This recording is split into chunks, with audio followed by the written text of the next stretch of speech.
Sandy, welcome to the podcast. I'm so glad to be here, Brent. I am always genuinely really happy to see you. Yeah, good. Yes, me too. You're one of those people. Yeah. I really appreciate Yeah. that. And I had you on that podcast a couple of years ago, something It was like like that. a couple of years ago. Yeah. You were on like the poor side of the room. But well, there weren't chairs or cameras. No, I think we were actually, the studio was one building over. No, it was. Okay, that's what it was. And it was by the cleaning authority because that's why I got lost. I went over there and I was like, it was over here. Yeah. So they moved in the space and there's like 4 rooms and I like it. Yeah. Super nice. This is really nice. Yeah. And then on that episode, we went over kind of your history of training and lifting. Yeah. Give us a little recap real quick for people not listening to that last episode. Yeah. So I'm like, been in the fitness. I've been training and into fitness since I was 15. I'm 52 now. You know, that's like a big deal, I guess, because everyone wants to know my age. So I'm like, why don't I just tell everybody my age? Everybody wants to know. So I'm 52 now. So imagine starting to work out when you're 15, but not being a really good athlete. Like, okay, played basketball, but had to learn how to lift weights because that was the only athletic thing that was kind of like I could do, you know? So I learned how to I started to lift weights at 15 and I've been lifting weights since I was 15. I'm 52 now. So, I have lifted, I have done powerlifting. I've, been a CrossFit coach. I've been, you name it, I've done it. I'm Olympic lifting certified. I've done all the things in fitness you can do. And now I've gone back to my favorite place that I started with at 15, which was strength. So I went back from reading Muscle and Fitness when I was 15, trying to understand, you know, no little girls wanted to be in muscle, look like the girls in Muscle and Fitness, you know? But back then I knew that I wanted to look different than the skinny girls. I don't know why I wanted to, I just did. But that was all I learned literally from reading, like, okay, 10 reps of, you know, bicep curls per arm. And then I would look at the magazine and it would show me the form. So I've come home now. What I do now is I call myself a luxury personal trainer. And that means that, yeah, my rates are a little higher, but also that the luxury is that I'm training you basic foundational strength training. Now that it's in again, I'm so excited. Strength training was never out. Isn't it like, what is your perspective on seeing it be so popular? Like Instagram and is flooded with it. And not only that, but the last 6 months, I get constant reels, TikToks about like professionals in the science world talking about the benefits of strength training. It's just everywhere. Yes. It's so interesting. It's like all my dreams come true. I know, right? It really is. It really is. It's all my dreams come true. And I thought it would never happen. I never thought it would penetrate for real, especially in women's heads. And I'm not trying to say that to be mean. I mean, it should have penetrated in men's heads like before. But the fact that it's literally, now it's like cool. If you don't strength train, it's not cool. Like you don't know what you're doing. Where like for years I was like, if you're doing a bunch of cardio, you don't know what you're doing. You know what I mean? Like I was the opposite and no one believed me. And so I just hope it sticks. I hope it's not, people think it's a fad. It like may potentially wane, but I think one of the most important things to understand is basic principles and basics like strength is always going to reign supreme. Yes. And that's why you've probably, like me, never, maybe you've gone different paths, but the thing that always gets the best results is focusing on those basic movements and getting people stronger. Yes. Whether you want to be really muscular or you just want to be toned and still kind of like smaller, right? Yes. And just have more of a quote unquote Pilates look. Yeah, yeah. Well, it's all the same. It's all the same. So the girls that want to, okay, so because I train a lot of females, they think they want an aesthetic, right? So Pilates is an aesthetic. They think strength training, or they used to think it was like an aesthetic, right? They want a dancer aesthetic. They've got an idea in their mind with their body, and as a female, I understand what they're saying. You know what I mean? So for the longest time, if you strength trained, you were going to have that strength aesthetic, which is usually bigger quads, bigger traps, sort of a CrossFit when it was more popular, a lot of cleans, like that's what they're thinking. Or they would like, I don't want to look like that. I want to look like a Pilates person, but I know I have to strength train. You know what I mean? The strength, that both of those aesthetics are the same. You do, all the lifts are the same. It's just that they have to be done correctly. So if they're done incorrectly, they'll work the wrong muscle groups and they won't look the way that they want. Maybe they won't go full range of motion, so their muscles will stay choppy and tight, you know? And so all my females, everybody has to go full range of motion. We get, so that your body, it's more like, now I feel like I'm more into like body mechanics almost, you know? And the body mechanics for all the basic lifts are always the same. Mm-hmm. And you have to know what muscle group you're working. Mm-hmm. That's another thing girls aren't used to with me. I need to know, do you feel that in your quad or do you feel it in your glute? If you want to be a glute dominant athlete and have bigger glutes and quads, you have to start finding where your glutes are. And you have to understanding when to turn your quad off. And now you're the director in your head. I can put you in the right positions, but you're gonna have to find those muscle groups. And that's a new thing, especially for women that never strength trained. Yeah, that makes a lot. I mean, you have kind of really specialized in glute development. Yes. Like you've really gone down a rabbit hole. I did, because I myself, I need to post my before pictures, because I think, first of all, people think I have butt implants or like whatever, or I have great genetics. I do not have great genetics. I'm 5'10", built like Betty Spaghetti. I have no butt.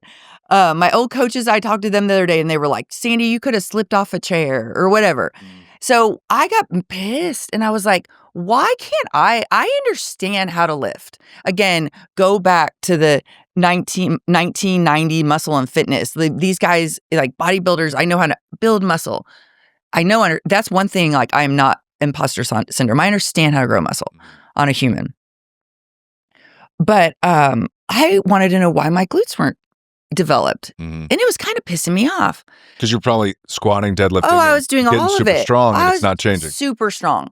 And killing myself, absolutely killing myself, thinking that, all right, I got to grow glutes. You know, understanding the strength aspect that grows my upper body, by the way. But what had happened is I had let my mobility just go to shit. So the first thing is I had to stop listening to all my coaches, or they weren't trying to tell me anything. They weren't trying to tell me anything. That was kind of the problem. And I had to go really deep and say, Sandy, what is going on that you can't grow your glutes? And that was my first journey. And I had to, the first clue to me was when I went to a physical therapist and he said, why you're trying to, I go, I just can't, like my glutes, like they're like, you know, I'm just trying to add muscle there or something. I was saying really stupid shit. And he was like, Sandy, your hip flexors are so tight in the front that you're not even ever having access to your glutes. So wake up, like you're 3D. You're not one side. Your hip flexor tightness is affecting your glute. And that was like, wait a minute. I'm not even accessing my glutes. But I know how to I know how to do heavy reverse lunges. But I'm using my quad and my hip flexors and a bunch of other shit to load the weight down. And so that to me was like, mobility's the piece that I started with. Understanding that if I don't get the basic couch stretch that all my people start on, all my people I start on couch stretch. It's like, that's the first thing you do. Welcome to Sandyland. You're in couch stretch. Because if you want to grow your glutes, you've got to open your hip flexors. And a lot of people say, well, an immobile hip flexor, you like how I'm gonna like sassing it? An immobile hip flexor is a weak hip flexor. Fuck that. Get it mobile first. And then we'll worry about the strength. We will, I promise. But most people's hip flexors, if you look at them from the side, are stuck because we sit all day, and or we lay down or whatever. And so all I'm trying to do is open that front of their hip so that now my workouts only do so much. They need to be able to use their glutes walking every day, using them in stairs, understanding how to use them. So that's the first piece for me. Sorry, am I going on too long? No. Okay. Be able to basically contract them whenever they want. Well, yeah, just the thought of, wait a minute, you could work out really, really hard, but unless you understand extension and flexion, that if you can't get extension, you can't get flexion of your glute, right? And vice versa, then you're just like swimming around in a little pond, just keep using the same muscle groups and you never access your glutes because you don't have the mobility to do it. And so then once I got the mobility to do it, and that's when I took a deep dive into my hip, and I started watching a lot of like physical therapists, like, walking down those YouTube streets at night, limping along, watching very boring physical therapy. Yeah. And I've had the privilege to work with some great physical therapists too. And watching them, understanding that they understand how the human body works. But maybe as a strength person, I kind of understood, but I didn't do deep dive. I got to get mass on people. I can't be fucking a PT too, Yeah. So, but doing my own work. So you asked, the original question was how I got into this glutes.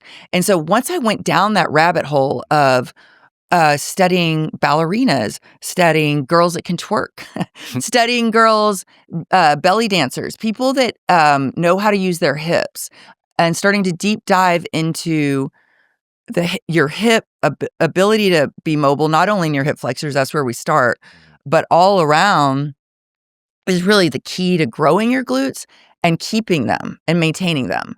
So the weights are great and we do them right. And we do a glute-dominant loading, which for some people, like for a barbell squat, men might call it a low bar back squat.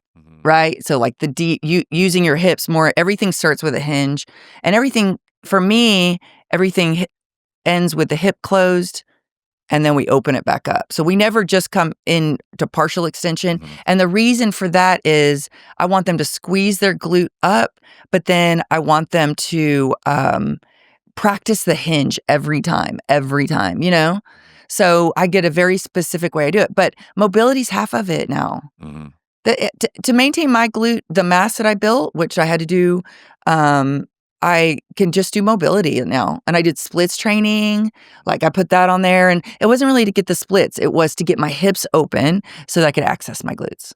Yeah, I noticed clients that have really good mobility, when you watch them train, you're like, you can tell that they're going to change muscular-wise. Yes, yes. And there's some that they don't quite understand where... The first thing is they have to have the desire to want. Some people go through the motions, and if you're training on your own, you can't just go, like, you can get stronger and it will benefit you, but if you want very specific changes to your physique, you need to be able to really connect to the muscle as you get stronger. You can just get stronger and you'll build a little muscle, right? You can get to where you want to be, maybe leaner, but you're not necessarily, like, if you're really quad dominant and you don't have glutes, some people are gifted. They feel their glutes immediately. Yeah, or so they played a sport when they were young where they had to use them. Exactly. Yeah. No, I think obviously people lifting weights are going to get general strength everywhere, especially newbies. Yeah, that's fabulous, and that's a lot of like what we do, But the thing that I think that is, I have a very like feminine, the way that usually the women I can have they want a very feminine aesthetic, aesthetic, So it's like for that, a lot of them want bigger glutes and they want quads. Okay, that's a thing, I get that because the kind of pants we have to wear, but I think in the world, and it's not a male trainer thing. It's a male trainer thing. I'm not gonna lie. What is? It's not bad. Okay. It's the way that y'all know how to train. So if you think about it, the male aesthetic has never been big glutes, little legs. Y'all have trained for big quads appropriately. That was the male, think back to 90s muscle and fitness. The male aesthetic was always bigger back and shoulders, smaller glutes, and big sweep on your quads. That is how y'all are trained to train. And what works for you, that's what I do. A lot of the things that I know work for me, that's how I train my clients. Or we don't really know another way, So men, so if a girl comes to me and she wants bigger glutes, and that's really because I'm gone down that road, which I didn't mean to go down that road. I just kind of did it. But I know what she means.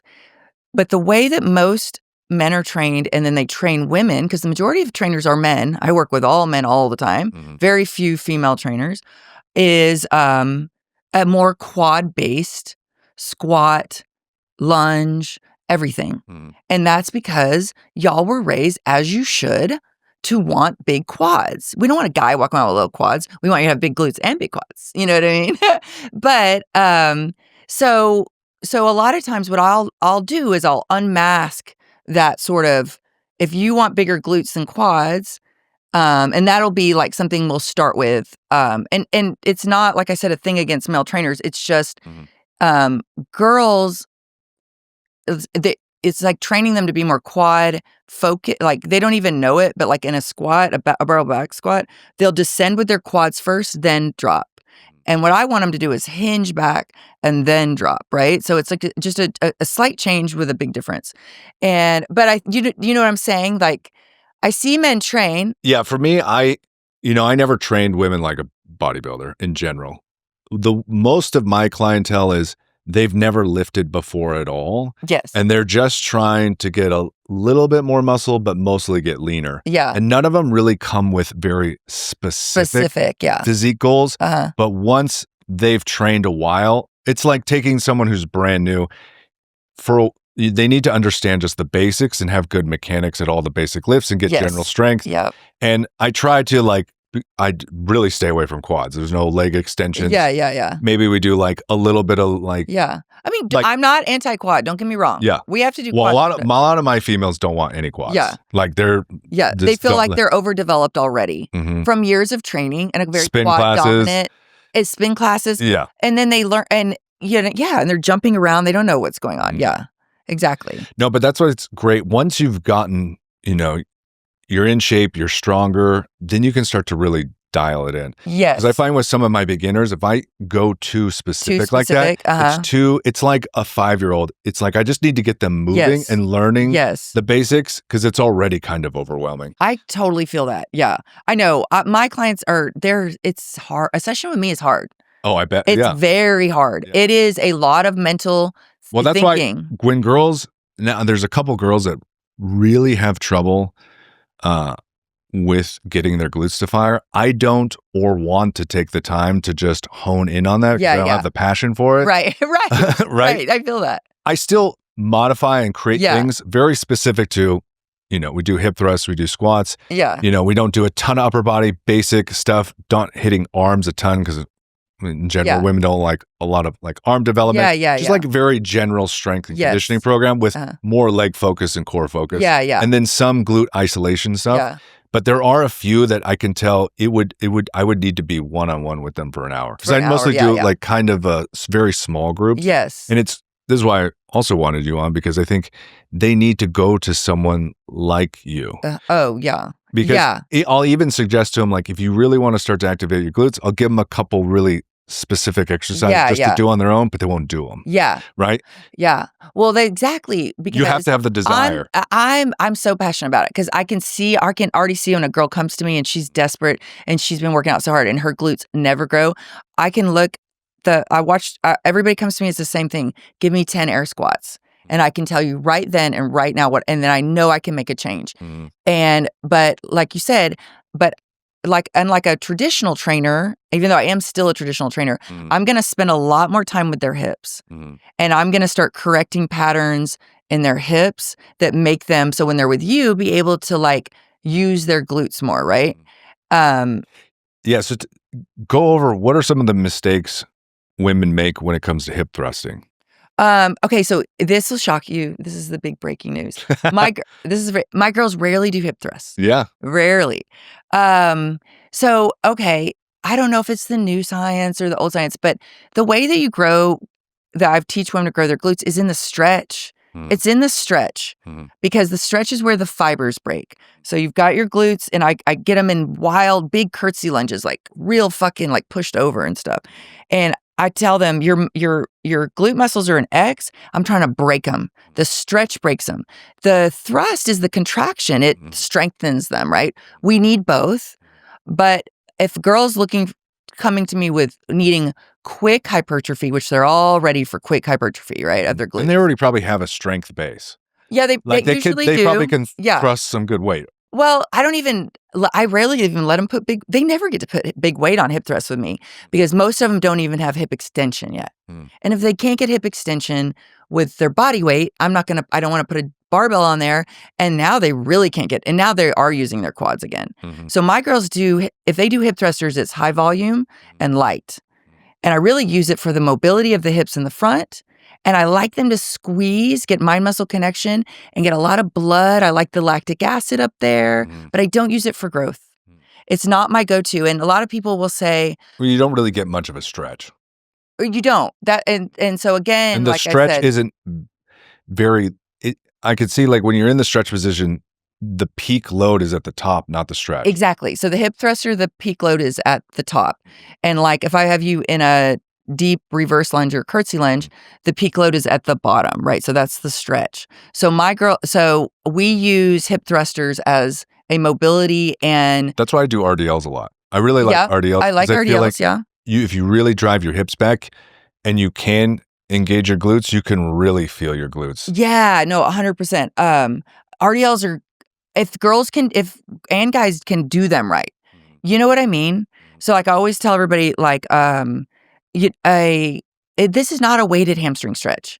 I swear it's not a hamstring stretch. I know it feels like a hamstring stretch, but it's not. An RDL, the purpose you do an RDL is you got to stick your ass back, butthole to the ceiling, upper glutes, glute medius spread and up. And that's an RDL. And then you have to now take that butt that's open and your butthole is to the back. And now you have to squeeze it and push it back together. And it's kind of like a standing hip thrust with the load in a different way. Exactly. So that's why I have my clients, they always come back into full extension because it's a hip thrust, but standing, if you think about it. But RDLs are great. Like I said, too many people use them like weighted hamstring curls and they have to go slow. It's so depressing to be with me and do a barbell RDL. It's like 1,000, 2. And I'm tempo's a great way to really build connection. Yeah. You know, I remember when I first started lifting, like I could never feel my chest. I mean, to this day, but it took a long time and slowing things down, really getting the stretch, and from a stretch, making the muscle you want to engage. Yes. And then over time, you get stronger and you can contract the right muscle. Yes. I always tell everybody, y'all think I'm going to do like heavy, girls come to me, they're like, oh, she's the glute guru. She's going to put me on heavy hip thrusters. No, you're doing mobility and you're doing mind muscle connection. So I also make them start squeezing their ass on and off. If you're in the car, if you're watching this, you need to be squeezing your right butt cheek and your left butt cheek. Right butt cheek, you know what I mean? Y'all can't see me, but my butt is coming up off the chair. Boom, boom, boom, boom. You need to be keeping those lights on in the house in your glutes all day, not just when you go work out. So I got girls all across America squeezing one butt cheek 20 times and the other one, you know? Yep. And that's a big thing and we're talking glutes again, but it goes with any muscle group, like you were saying, is keep the lights on in the house. And when you're sitting around, if you can't feel your chest, you need to it's like trying to wiggle your ears. You know that feeling? I just cannot wiggle my ears, but my grandpa could. But trying to like move your pinky toe on your foot. Yes. And so if you've lost connection with any muscle group, it's not good. That means it's not working. I mean, like when you're on the Stairmaster on a walk, you should be able to individually, as you're walking, use one muscle more than another.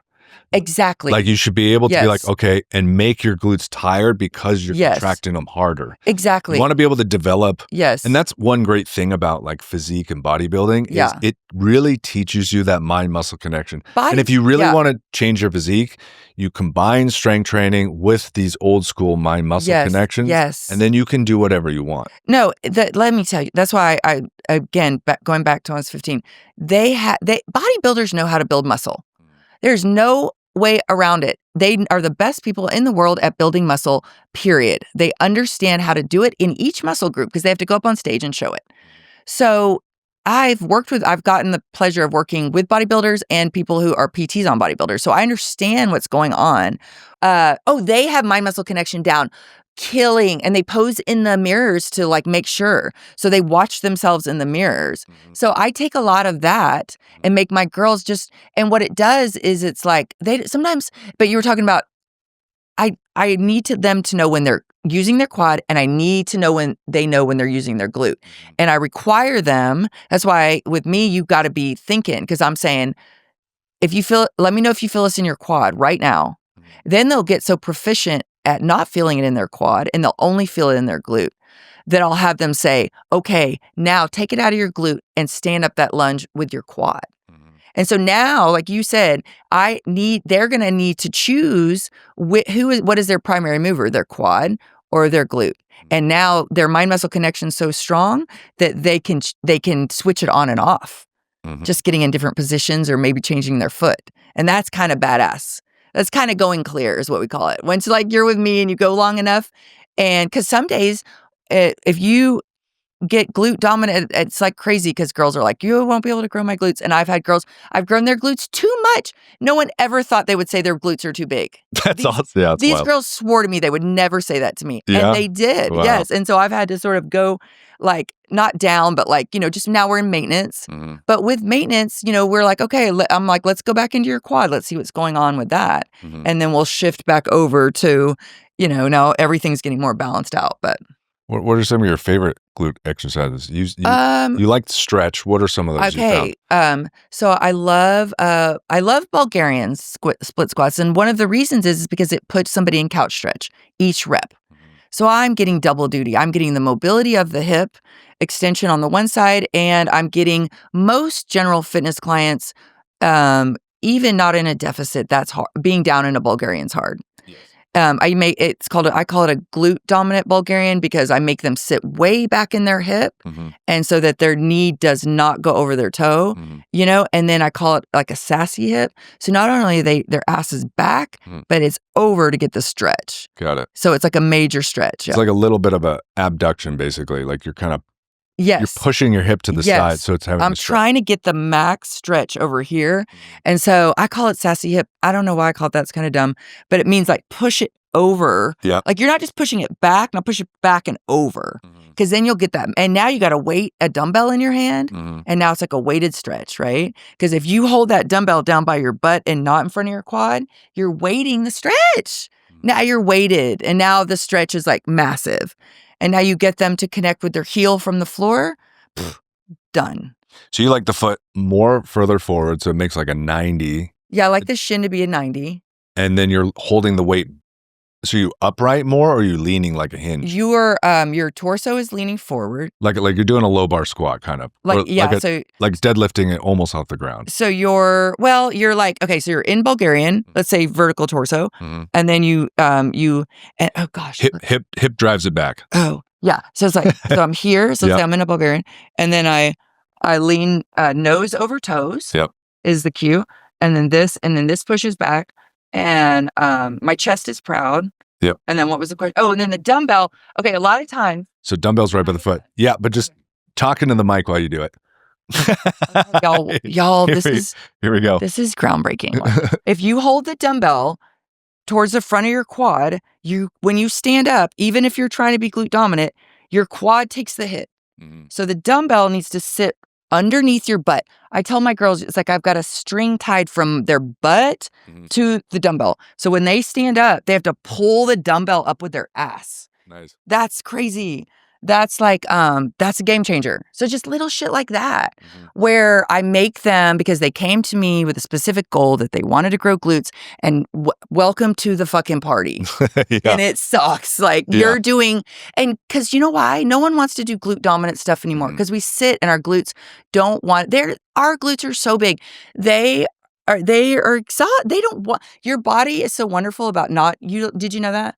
Your body loves you. I mean, not you specifically, but I'm saying most people, because it's like, you don't need to use your glutes. Like, I love you, but they take a lot of energy. They're a really big muscle group. Like, we don't want to get that all started and you're tired. So your body's really cool, and it'll choose all different other muscle groups to use, except your glutes. So what's crazy is when people get to me, they haven't used their glutes in years, but they've been working out. It's insane, men and women. Yep. It'll be, and they've not squeezed their butt cheeks. They haven't been making any mind muscle connection. So even really fit people, I'll put in couch stretch, and I'll put my hand on their butt and I'll say like, turn the lights on and off. And they're like, what the hell? There's nothing going on. The lights are off and they've been off and they've looked okay. So they haven't had to worry about it yet. But when they have a back injury 10 years from now, because their glutes they were never using their glutes, and then we're in trouble. Yeah, they're a very important, strong muscle. Yeah. They really keep everything together, and they're very athletic muscle. They allow you to do everything. Yeah.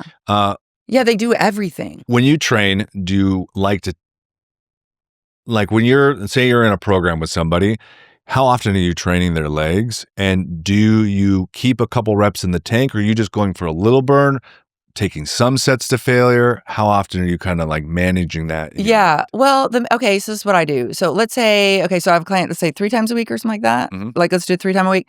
Okay. And so the first thing is, what's her goal? Let's say let's make up, she's 45 and she wants to grow her glutes, right? Okay. That's the goal. Yep. That's like usually like my clientele, like anywhere from, 30 to like in their 50s or whatever. And they just want to grow their glutes. So they come to me. So the first thing I'm going to do, the first session of that week is going to be mobility. So they're going to start in couch stretch.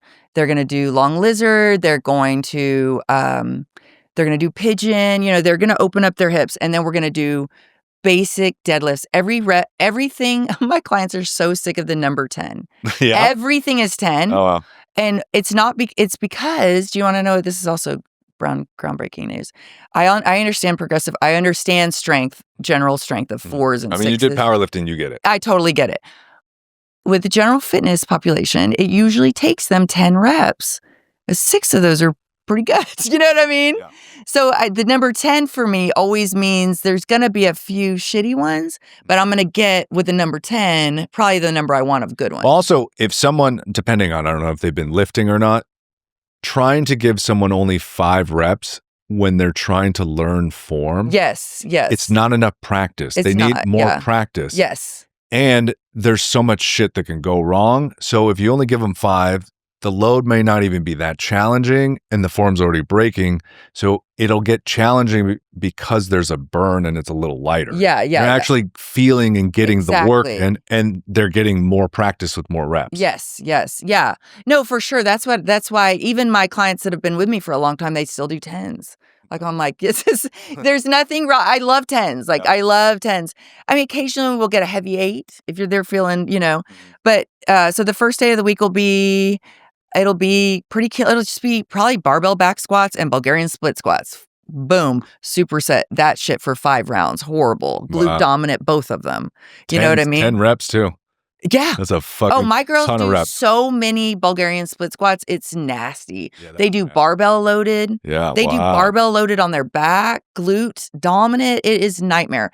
But they'll probably do that. And then I have a corrective in the middle. So that, let's say they do their glute dominant barbell back squats. And again, if you're like a hater of fitness or whatever, whatever it is. I'm not saying glute dominant to be like cool. I'm just saying for people to understand that for these movements, their primary initiator of the movement is usually their glutes out of a hinge, not their quad. That's what it means, but it doesn't mean like I'm cool, like trying to start a new word. But anyway, so it'll be barbell back squats on Mondays and Bulgarian split squats. Ugly, nasty, and they might do barbell on the Bulgarians, or they might do dumbbell. I don't know. And if they have good mobility that day, they might do a deficit Bulgarian split squat. Ugly, awful. Yeah, awful. And so they'll do the corrective in the middle, which will either be it's Monday, so they've been sitting most of the weekend. So they'll do couch stretch and pigeon. And then now I always like to do a hinge, a squat, you know what I mean? Or a deadlift, and then a unilateral. Okay. And so we'll usually, if I did Mondays, then I'd do my RDLs after. So she would do 10 RDLs, either barbell, dumbbell, whatever we're feeling that day. And then we would do another corrective to that RDL, depending on what I saw in her hips that day. And I always tell everybody, like, if you want to have a good ass, you've got to work on your hips every day. It's not just like, you don't do it like one day. Every day you're like a little mechanic on opening your hips, Very interesting. And yeah, it's really interesting. And it works so, and the growth, it goes up so fast. Once I get a girl's hips open, we're done. We're basically done. It just takes a while because everyone's really bound up. And then that's personally why I love individuals that have practiced yoga for a long time. Yes. Because Their hip flexors are usually open. Yeah. Some of those moves in yoga, Sometimes they're overly flexible though, and they're not using no, it's their true. muscle. And sometimes they injure themselves because they're not strong enough. Yeah, right? yeah. But yes, the ones that have kind of a strength base with their yoga, it's so easy. You don't have to spend a lot of time opening the hips. Because a lot of people, you're right. No. Everybody, like sometimes I'll have people where you put your shin up the wall and do the stretch that way.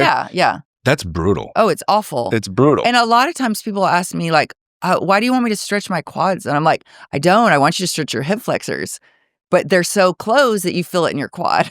Yeah. And it goes along for the ride. Yeah. So, but I always tell them, I stick my girls in very tight couch stretches right away because I don't have a lot of time to fuck around with your mobility. I got to get it open and pretty fast. Yeah. I hope you're hitting the key spots that will open everything. Exactly. Which is your hip flexors and then a glute stretch. Just something like a pigeon. Yeah.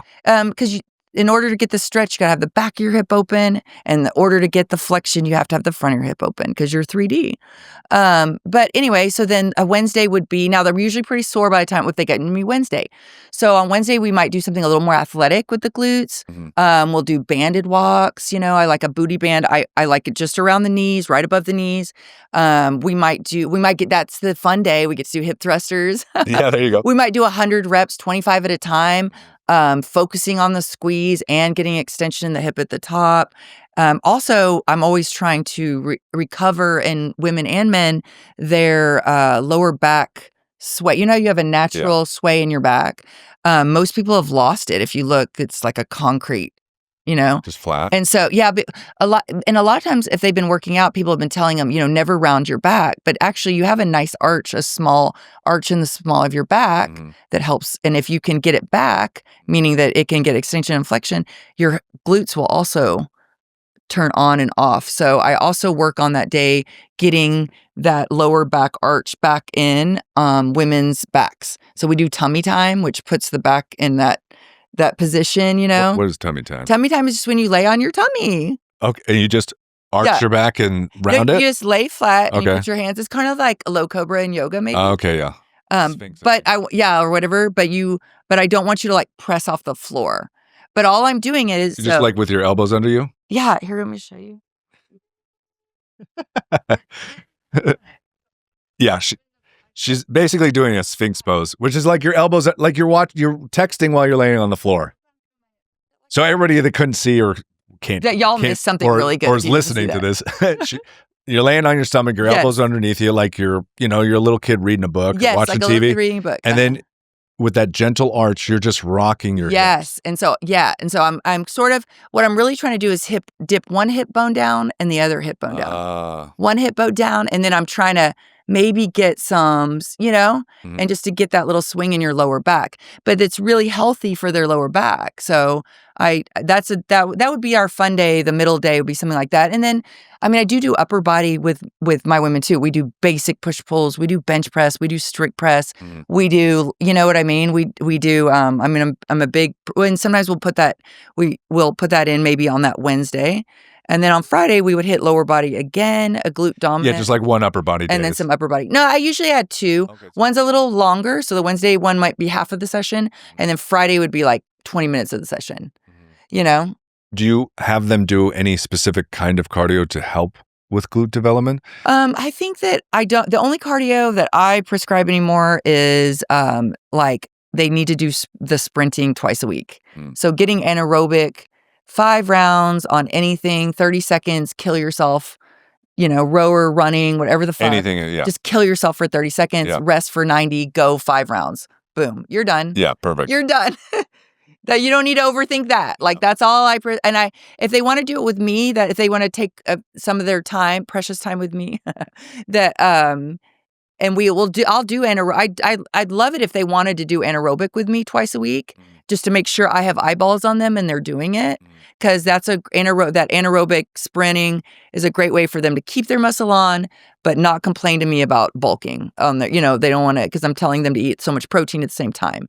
So if I can make sure they do that twice a week, that's not going to happen. But sometimes they say they do it. But also, if they tell me they'll do that, or because I know they're doing general cardio on other days. Yeah. I know they are. Or they're doing something dumb, no offense. You're doing something fun or something. And the main thing is that I need women to understand about muscle and glute growth, and talking about if you have me 3 times a week, is I need them to recover. Being constantly sore is not okay. Mm-hmm. You should not be. I mean, back in the old days, we would do, you took a muscle group and it had to fully recover. And then you did it again. But you annihilated it, and then you waited until it like fully. Now everyone's working out like partially sore and shit, you know? Mm-hmm. So I'm always trying to mitigate that a little bit, but. Yeah, you're helping people build up the volume. They're being able to recover from it. They're Yeah. not doing more than they can actually recover from. Over Yes. time, you're continually adding more if they can recover from it. Exactly. Like, Which is why I try to get a lot of clients to cut out other things that are keeping them from recovering. Yeah. There's a lot of random group classes or exercises, like exercise classes, that just slows your progress down. Well, because they, unfortunately, in our society, women are trained to think that they are supposed to do all this cardio, and just like strength training is starting to penetrate for real, I'm hoping that it penetrates that the cardio is not required to keep your body looking good and feeling good. If it feels good for mental health and you need to do it, fine. But if you're doing it to chase some carrot of that you can stay lean and also grow muscle, you can't. You cannot constantly be in a calorie deficit and not recovering and feeling like shit all the time and grow any muscle. No. And you're stressing me out as a personal trainer. Well, if you're doing all the cardio, that hip flexor is never going to get loose. Thank you. It's never going to get loose. No, that's such a good point. That's the first thing I say. There's one lady, I love her to death. I won't say her name, but she doesn't care. She's my client, but she's so funny. And she goes and does this. I won't say the name of the place, but she does this, and they do like a 5-mile run or something once a week. And I know the day I get her after, her hips are so tight. I cannot. For that reason alone, that is one of the reasons I hate running, unless you're just, God gifted you incredible genetics. But runners would come in and they couldn't. Everything we worked on, now they can't squat. They're squatting halfway again. Yeah. It's like, so I can't sit here and stretch you for 30 minutes. No, I know. Right? No, you really and they're can't. like so tight and so bound I know, up. you really can't. Like, I don't know. If you ever get runners, they're just like this. Yes, I know. Just I know. bound up like crazy. Well, and that's when I started putting correctives in their workouts. Yeah, that's good. So I do 2x because you've got an hour with somebody and you're trying to, like, especially with women, they want to stay busy. Like, I'm sorry. I would love for them to rest 3 minutes between. No, that's. But I'm also that's why I pair things together as well. So the way that I mitigate that is I put a corrective in the middle that it's non-negotiable. It's not like you can't do it. Mm-hmm. So you do 10 reps of your back squat, and then you get in couch stretch a minute aside. And then you do your Bulgarian split squats. Mm. But they have to do that. And that's how I start to, the more tighter you are, the more you're going to sit in timeout. Like you're in timeout. So you're just going to punish and I say, like, we can't keep doing this. We cannot. Mm-hmm. We've got to stay open again. And the clients of mine that have gotten their hips open, mm-hmm. they're like, it's a whole new world. They're like, why didn't anybody tell us? Like, you feel better. You can stand longer. You can do anything longer, and your hips feel great. And you never worry about, like, does my butt look good or bad? It always looks good because you're using the full optimization of your hips, It's always working. It's always working. So every step you take, every exercise you do, even when I do upper body with girls, I make them think about their glutes. So they have to you have to pull your sits bones out from underneath you and get your ass up. Mm-hmm. And then you sit on your bones. And then now, like, if they do like a strict something, right, they squeeze their glutes on. Mm-hmm. So, like, see, my glutes are on. And I'm sitting up, and now they have to squeeze their glutes doing upper body and stay. And I'm like, nothing moves but whatever muscle like I choose. So your lower body, your feet are drilling down into the floor, and your glutes are on and tight. And they're like, fuck. And it sucks. Yeah, even when you're benching or dumbbell benching, your legs should be on. Yes. They should be firing at all times. And then if you're doing that, as soon as you go back to the actual leg exercise, they're already ready to go. Oh, yeah. Well, I was taught, like, in powerlifting, I had a great coach, and he taught me that your lower body, and when you're doing upper body shit, your lower body is it's your house. Mm-hmm. It's your base, and it never moves. You do not fuck your feet around. You do not put them up on the bench and all that shit. Mm-hmm. You base down. your glutes are on and squeezed so that your lower upper body can do the work that it's supposed to do. Exactly. And so when I see people shifting their feet and stuff, that's the first thing I correct. Yeah. It's like, you're not allowed to put your feet up on the bench when you do. I can't tell you how many times, like, stop moving your feet, stop moving your feet. Because it's a common thing when it gets challenging. A little dance, lift a foot up. It takes a while to train. Like, no, you got to keep your feet planted. And I've seen people like people fuck up with weights. I've seen people drop them on their heads. I've seen them deglove their fingers. Oh. Like, they need to stay still and be in base. Yeah. And if they can't get that weight up without moving their hips around, then fuck it. They can't get the weight up. Yeah, it's not for you. It's not for you. That rep was not for you. That's why if they didn't make it, I go, okay, plant your feet. Show me that you can't make it with your feet planted. Then I'll believe you. Right. Then I know you actually can't make it. Exactly. Right? Yeah. But until you actually drive with your hips and keep it contracted and then drive the bar up, I don't know if it's too heavy or not. Right, because you're using everything else. Mm-hmm. Yeah, I know. So another big struggle, a lot of my clients and probably women in general, when it comes to building muscle or strength training, is getting enough protein in. This is like the most common but thing. it's starting to penetrate. Yeah, it definitely is. I've noticed. But the strategy.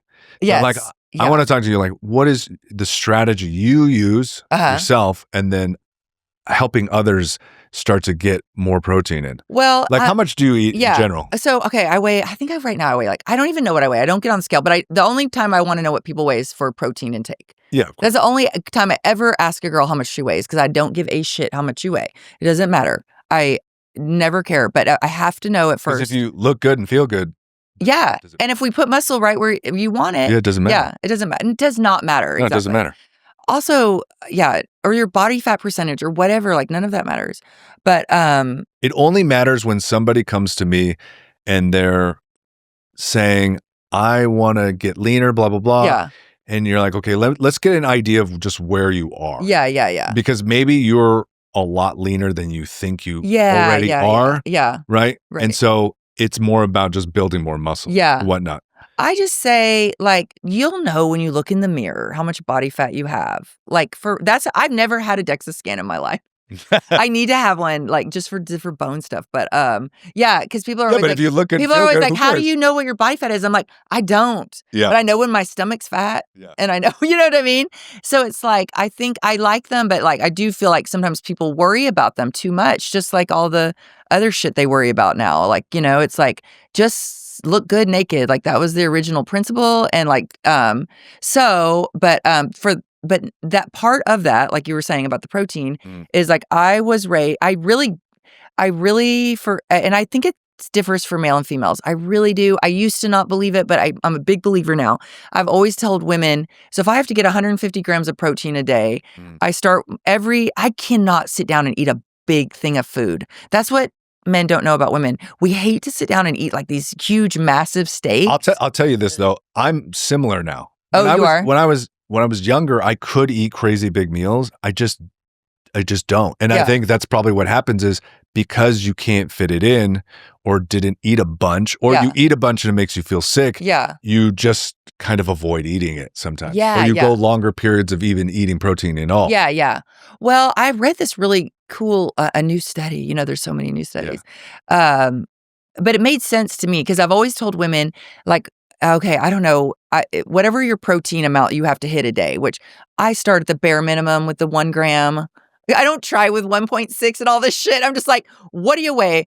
You need to get that much in protein per day. So if I weigh 150, I have to get 150 grams a day. And so tomorrow, I want you to look at your food and tell me how many grams of protein had, or Google it or whatever. So now they're like, oh, I don't know how many protein grams I got yesterday. I'm like, well, you have to know. Now you have to know. That's the only metric I care about. I don't care about your weight. I don't care about your body fat. I care about the metric of protein. It's the number one nutrition thing that needs to be dialed in. Yes. Because, like, from your experience, when somebody's under hitting their protein, but doing everything you were having them do, what happens? They just go in a constant state of stress. Their body is under stress. No muscle grows. Everything stays tight. And it takes 10 times longer than it would have if you had eaten your protein, like I told you. Yeah, but I feel like, so I tell everyone 1 gram. And then for me, it's like 5 small meals a day but they did that study where it's like women were the gatherers and men were the hunters. And so y'all actually are used to only eating 1 or 2 meals a day, and we're used to like snacking more.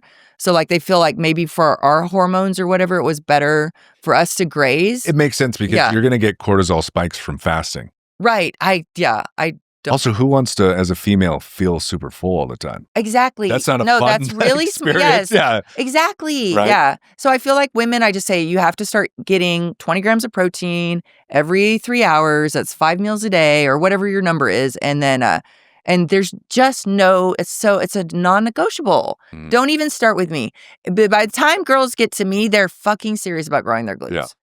And they know that I am not messing around. See, this is what's nice having you say this, because as a male, I know. telling women, I know. they're like, what? Like, I know. Stop telling me what to do sometimes. I know. Right? I know. So, but this is how, what you're saying, that's how important it is. It's that. You wouldn't have your physique if you didn't eat protein. Absolutely not. It is my second job. And I'm so sick of eating protein. Somebody, please, God, teach me how to grow glutes without eating protein, because I'm sick of it. I don't want to eat another egg. I don't want to eat another piece of chicken. Nothing. Okay. But I take it on as my second job because I know not only does it keep me leaner, it keeps my muscle on. And without it, my muscle's going to go away and I'm going to get fatter. Or not fatter. Fatter's not even like, or out of condition or whatever. Yeah. You're going to just be a little softer. Well, you're going to like lose muscle. My biggest fear in life is losing muscle mass. Like, I'm not kidding. Yeah. Like, I need a shirt that says like new fear unlocked, losing muscle mass. Yeah. So when I'm starving, like, sometimes women think that when they're starving, they're skinny and they're losing weight and they're doing something great for themselves. Yeah. But because I was a power lifter and did all the muscles, I know that when I'm starving, I'm losing muscle and I'm panicked. So I never let myself get starving because I know like my muscles cannibalizing, or my body's cannibalizing itself. All that those hard Bulgarians I had to do. And now, you got to reframe and start to stress yourself out when you're not getting the protein. What I will do is, like, as soon as I eat, I just look at my watch. Yes. And I go, okay, 8 to 8, 9, 10, 11. So I either ate a 10 or 11. Yes. And that's all you're focused on. Yes. And then once you get to 11, you're like 12, 1, 2. Okay. Yeah. Somewhere around 2, that's all you're thinking. Get to the next thing, right? Yep. Right. And just keep doing it until your body starts to tell you when it's hungry. Every 3 hours now, my body's hungry. Yeah, that's the thing is clients will say to me, I'm not hungry. Well, just start slow. Even if you just start to eat a couple bites of a beef jerky stick. Yes. If you keep doing that, your body will go. Yes. If you don't do it, it will be hungry. Yeah. So you have to slowly build it. Your body is a fucking Ferrari, y'all. It's not a piece of junk that you don't put gas in and really nice, good gas. And you don't, and a really good race car can't go 700 miles across the US. It can only go a few times around the fucking track, right? Because it's high performance. So your body's the same way. Feed it for 3 hours and then refeed it again. And if you keep doing that, your body will start to be a machine. And every time you feed it that protein, it uptakes it and does what it should do. And then you get a little bit hungry, and it's good to have the hunger response too. Like if you have a lot of food noise and like it's good for people, because I feel like sometimes people never feel hunger cues. They don't understand even what it feels like to be hungry or full. They're like so disconnected, So it's like eat a small thing and then eat another small thing, and I look at it like really like a car. And you better put gas in that car, or it's going to die. Exactly. And your muscle's going to be gone. You cannot do that. So what is your go-to protein? Like, this is trash. Don't even. If I have sweaty armpits, I'm so sorry. I just came from work. I'm the work. Don't even start with me. Eric, you have to tell us. With, Brent, because I stand on my feet for like 5 I know, that's why I'm hours asking a day. because you're the perfect example of someone. Protein shakes. Like I use protein shakes and bars. And then and then I'll go, literally, I have a gross cold chicken breast in a Tupperware thing, and I pull it out and my God, chomp it over a trash can at work. I swear to God, you're an animal. I'm an animal. I've been known to eat cans of tuna in my car. I mean, gross. And it's that old stupid saying, like, don't eat to live, don't live to eat. And I really generally eat to live. I mean, occasionally, like, of course, I go out and have fun and have Mexican food and margaritas, whatever. That's like, I also have the other part of my life that I want to be fun. But 80% of my life, I'm eating that fucking protein. Yeah. And it's not even like just for glute growth. It's for just staying a fucking machine. Your body is a machine. Stop treating it like junk. I don't know why people do that. It makes me so mad. One way to look at it too is so many women go through all kinds of cosmetic discomforts. Yes. Or things to look good. Yes. Needles in the face. Yes. Lasers. Yes. Not me, never. But it's just another one of those things. Just eat your protein. Don't make it a big deal. Don't make it a big deal. And there are ways to not eat like that. Yeah. You can So don't eat. If you can get to real food, get to real food. But please. It's okay to like. Same with me. If I'm at work in 4 hours, like I'm eating chopsticks or whatever. I know. Like I just got to get protein in somehow. It's hard. I used to work with a trainer, and he would literally bring his meals, and he would eat over his clients while they were working out. And he told me, he was like, I told my clients, I'm not losing muscle mass to work. Because like if you're a personal trainer, you know that like I'll get hungry on my feet and I still have 2 sessions and I'm like, oh shit, like I'm losing muscle. Yep. And I'll have to run into my bag and get my stupid shake or whatever. But he would never not eat. I thought that was so brave. People be doing like lat pull downs and he'd be like, and he like pull it down. That's wild. I know. But but if you can get to real food, get to real food. I also eat a lot of hard-boiled eggs, which are gross at work. Ugh, I'm so grossed out. But for people to grow muscle and to grow glutes, and to feel good, like you said, it's okay. It doesn't matter if you were 25 trying to grow an ass or if you're 85 trying to stay alive barely, you still need to eat your protein because it's without muscle, you fall and kill yourself. Without muscle, your glutes, or without protein, your muscles don't look good, so you don't get the date, So it's literally the same formula. Yep. For a 25-year-old or an 85-year-old, eat your protein. You have to. Yeah. Well, that's... is that all our time? That's all the time we have. That was so fun. Yeah, that was so fun. I should have booked a little more time. I know. It's fun. Next time, have me on and we'll do exercise demonstrations. Okay, yeah. That would be fun. Yeah, I'll bring my my squat stand. I have like this, those unilateral squat stands. They have like a roller. Yep. That's how I start everybody on. I'll make you do couch stretch. We'll feel your glutes in couch stretch. Okay. Right. We'll see what's up. All right. Okay. Sandy, how do people follow you? Where do they follow you? Thanks for asking. And if they want to work on their glutes? Yeah. It's at Sandy Brockman Fitness. I am trying to get an app going now. I have a little side online programming, and I just at Sandy Brockman. And I try to post clips and helpful things. I'm a lazy fitness influencer. I'm very lazy, so I forget to record, and I don't have a tripod or anything like that. Yeah. So I'm gonna get better though. Just to share people. See, tummy time was new to you. It was. I know. Yeah, I liked it a lot. I know. Those would be good. So take your next phone call in tummy time and your glutes will start to get better and better and better. Awesome. Thank you, Sandy. Okay, yes. It was good to see you. See you guys. Bye.